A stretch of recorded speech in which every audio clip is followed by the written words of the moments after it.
So I'm now just beside London Bridge on the downstream side. The river flows to our left, and if you press pause and you're watching a reasonably high resolution video, you can read a bit about everything.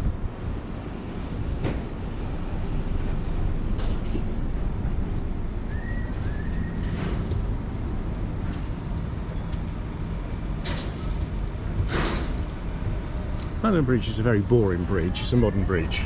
Quite why anybody gets excited and would want to see it when they visit London, I really don't know. Though it's sometimes confused with Tower Bridge, which is the next bridge downstream, and was for a long time the most downstream bridge until they built a river crossing a few miles further down. If we move around from here, I don't know how well you can see it, but the river has perhaps as much as an 8-metre tidal range, so that doesn't mean it goes that much every day. It depends on where the moon is. And the sort of high tide mark is quite hard to see because I looked where I mentioned this in a previous video and it's tricky to spot. But just across there's a sloping grass roof, and at the bottom of that there's a sort of long light grey panelling or something, and the bottom of that is about the high tide mark. Tide's currently maybe 3/4 towards low tide. If I aim up a bit, you can see a handy push pin marking where London Bridge station is. Moving round,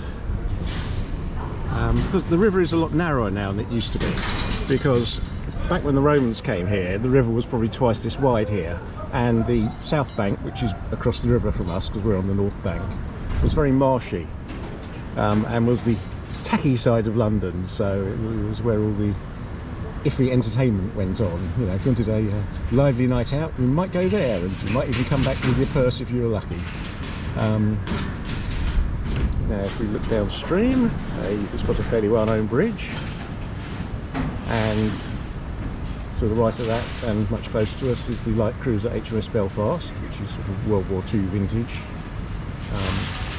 and fairly famously in the battle against the German battleship Scharnhorst was at one point the only Royal Navy ship in contact with it, which is not a good thing if you're a light cruiser. But it did fine, and the Scharnhorst came to a rather sad end, but that's what happens in war. The curved building just behind its bow is City Hall, which is currently has the GLA in it, the sort of London local government, but they're going to move somewhere cheaper, I believe. And of course, as always, hey, it's an Uber.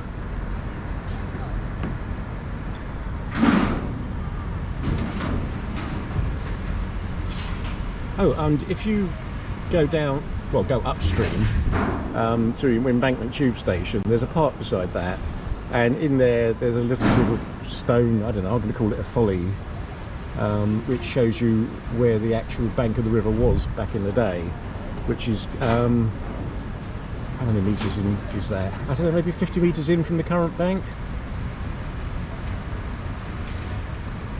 Though of course it's all been reclaimed now, here and there, so it's a cheap way to get extra land in central London. You just narrow the river so it flows a bit deeper and faster. Though it's tidal a long way up, so when the tide's coming in, the water's actually flowing to our right, upstream.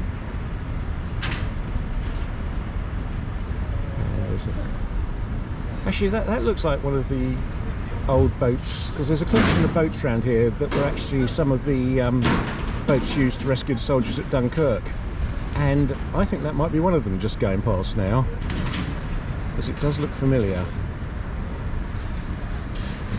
The other side of Tower Bridge, there's St Catherine's Docks, which is usually full of very expensive yachts, but they have events there every now and then, though not so much in coronavirus times. And sometimes they have all these little boats along, which is why that looks familiar.